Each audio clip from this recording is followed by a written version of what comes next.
So recent studies show that 56% of Americans lose sleep when they think about retirement. That doesn't sound like a lot of fun to me.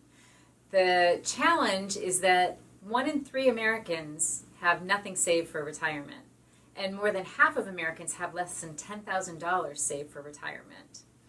So that kind of makes sense about the sleepless nights. So here's the skinny. You can retire. It's just going to take a little bit of time and effort and planning on your part. So I want to share 5 tips with you that you can start using today to start saving for retirement. And so tip number 1, start early and be consistent. And being consistent is probably one of the more important items here. Time is your friend, and most people have 3+ decades before they are going to retire.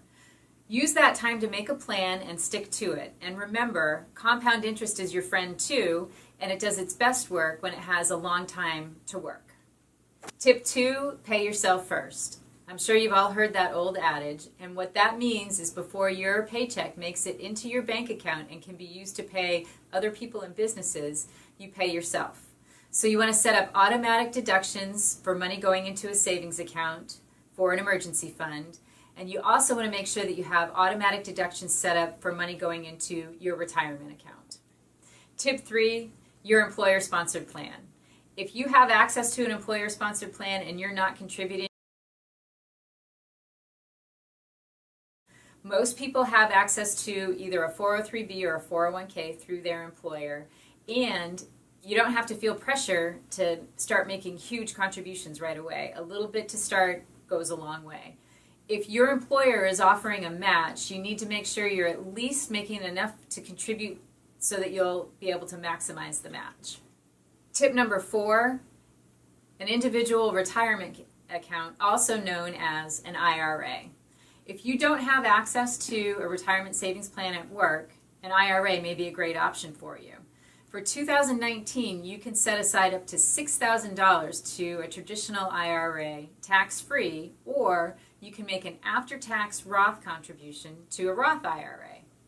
IRA contributions can also be set up as an automatic contribution from your checking or savings account, so you're still making sure that you're paying yourself first. Tip number 5, contributing a little is better than nothing at all. For those of you that are just starting out in your careers and maybe not making a huge salary, or you're still paying off student debt, it's okay if at first you can only contribute a small amount to your retirement savings.